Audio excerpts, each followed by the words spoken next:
Hello fellow crafters, here's Martha again doing more tutorials on this fabulous page layouts that I have from the Anna Griffin Create event.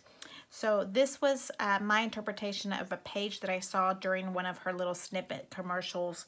I caught my eye because it has in the back kind of like a quilted look. So what I did was you get right back here.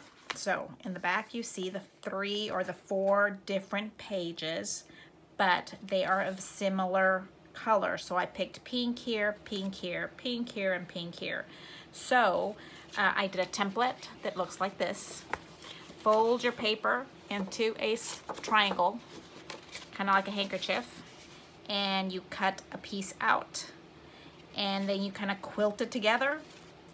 And then the outside is a mat all the way around, and this mat is 1.5 inches. And then you have a window so that you have this little piece here in the middle that's the same.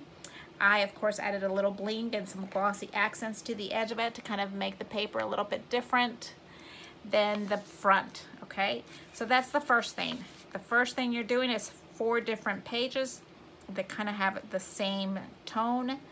A different one for the top or for the trim, and you're doing 4 triangles together. Here you can see that 4 triangles together, and you're putting it all together with the mat together. And then you have on the inside how to add more pictures. So that is what I'm calling the flip and pull out and twist. So the flip and twist here on this page goes this way, and I will show you real quick how that works. This is a little extreme on how many pictures you can put in. I do at least 4, so I'll show you what I do is I try to do at least on the back I do a letter M, if that makes any sense, and put this down. So this is like that. So I get heavy 110-pound chipboard paper, and this comes in an 8x10. So you fold it from the size that you want. I usually do about 4.5 here, and I ended up like this. So you have the V with one little leg so that you can glue it to the next little piece of paper. So when I end up with that, I have what I call my little letter M here. So I'm gluing this down, and then this is where the face is going to go up, and then you're going to open it up this way.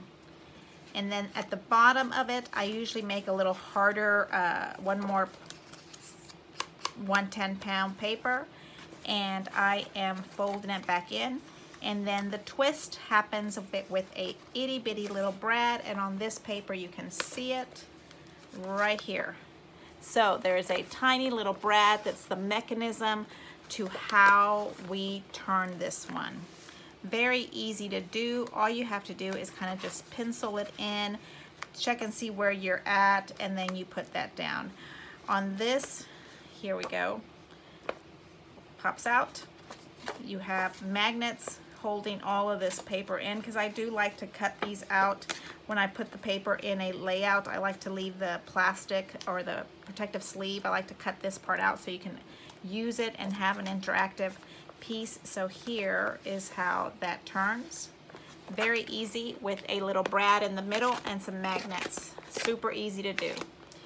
So you use 2 of these. You're going to attach them together. So you'll end up with something that looks like this. And then what I did on this one to get this little pretty scallop is when it is at the 2-piece part, I get the biggest piece that I have of my dies, and I cut it and run it through on that piece. So I end up with this. I do 2 at a time because that's pretty thick to run through your machine. And then so I run it through the machine twice, and then I glue them together. So what this would be turning into is that ruffle that we did earlier would be the face of this. So I would put this down in here with very heavy glue, and I'm gonna put some chipboard on this before we do that.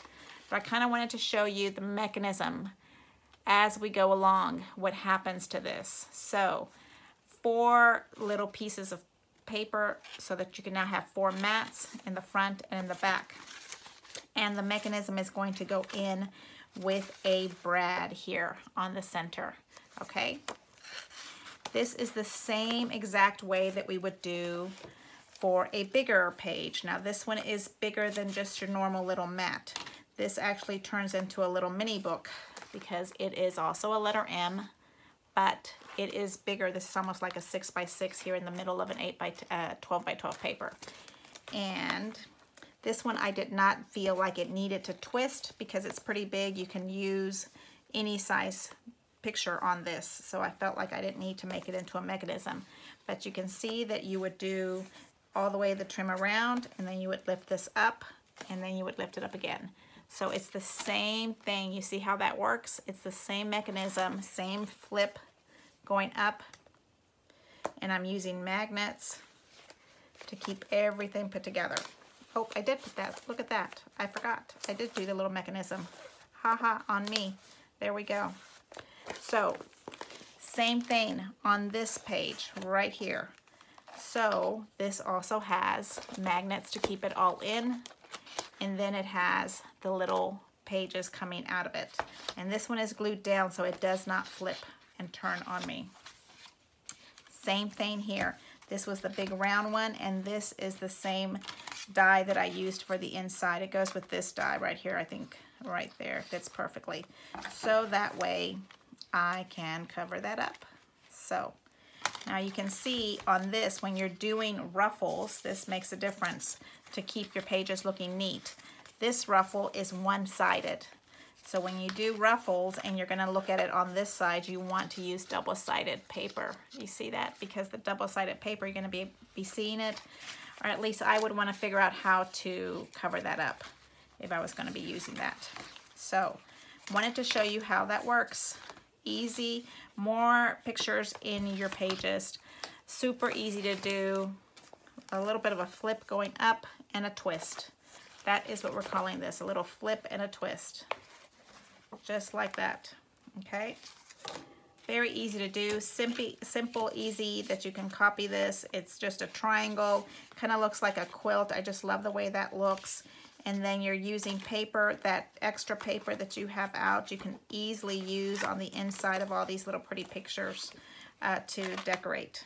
So, thank you so much for watching. There's our flips and adding more real estate to one 12x12 page so that you can add more pictures. That's what we want to do, right? We want to add more pictures to our pages. And I think we've got flowers and lattice to make more. So have a great day, and I will talk to y'all soon. Thanks. Bye. Thanks for watching.